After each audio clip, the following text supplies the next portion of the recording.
Médecine Augmentée revient cette semaine sur la technique de stimulation du nerf vague dans le traitement de la dépression résistante. Connue depuis une vingtaine d'années, la technique fait actuellement l'objet en France d'un protocole d'évaluation médico-économique coordonné au centre hospitalier Sainte-Anne à Paris dans la perspective d'un remboursement. Composé d'un boîtier de stimulation implanté, relié à des électrodes placées dans le cou, enroulées autour du nerf vague, le système de neuromodulation vise une action sur le long terme, comme vous l'explique le professeur Philippe Domenech. C'est une méthode de neuromodulation invasive, donc le boîtier est implanté sous la peau. On a en fait un système de télémétrie qui permet de communiquer sans fil avec l'ordinateur qui est implanté dans le boîtier. Et on va le programmer de façon à ce qu'il envoie un pattern de stimulation électrique qui convienne.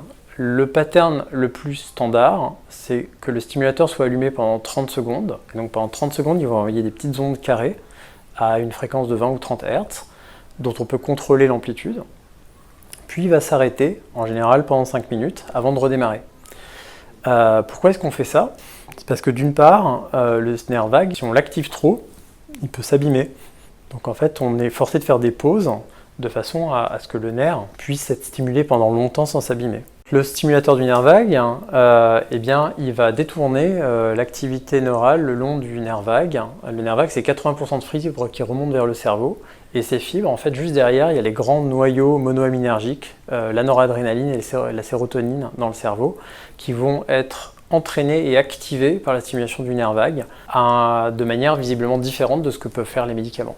Dans le traitement de la dépression aujourd'hui, on a 3 grands types de traitements. Des traitements à efficacité ultra rapide, par exemple la kétamine, où le matin on traite et l'après-midi on peut voir une différence. On a des traitements à durée moyenne, les antidépresseurs. On commence à prendre un antidépresseur, on a un effet sur la dépression au bout de 4 semaines à peu près.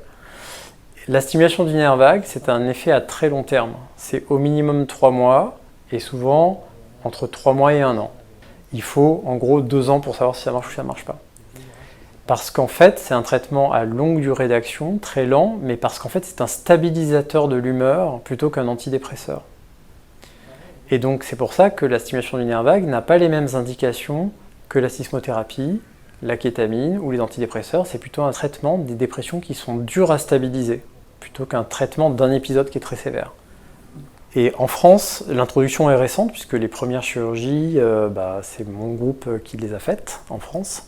Actuellement, on a une vingtaine à peu près de patients qui ont été opérés. Et dans le cadre du protocole français, il y a d'autres centres qui ont commencé à en faire un petit peu. Donc le protocole français dont je parle, qui s'appelle DAP-VNS, qui est un protocole de recherche médico-économique, a pour but de fournir des données sur l'efficience médico-économique. Ça va concerner 168 patients qui vont être suivis pendant 2 ans. La moitié de ces patients vont être traités avec les meilleures techniques actuelles et l'autre moitié vont être traités avec les meilleures techniques actuelles plus la stimulation du nerf vague. Et ce qu'on va regarder à la fin, c'est à quel point leur qualité de vie a été améliorée et on va comparer aussi le coût respectif des traitements. Quand on compare les gens qui ont une dépression traitée par stimulation du nerf vague versus une dépression traitée sans stimulation du nerf vague, on a 5 fois plus de chances d'être en rémission à 2 ans et on a 3 fois plus de chances d'être répondeur, c'est-à-dire d'avoir au moins divisé par 2 la gravité de ses symptômes. Clairement, il montre sa supériorité dans le traitement de toutes ces formes de dépression qui sont dures à stabiliser. Donc typiquement, le genre de patient qui va beaucoup en bénéficier, ce sont des gens qui font plein d'épisodes dépressifs tout le temps, 2-3 épisodes dépressifs par an, des gens qui ont des maladies bipolaires, des gens qui font des dépressions sévères qu'on va bien soigner avec de la kétamine ou de la sismothérapie, mais qui rechutent systématiquement après. C'est eux les bons candidats en fait pour bénéficier de cette technique. Normalement, la configuration la plus standard, c'est celle-là.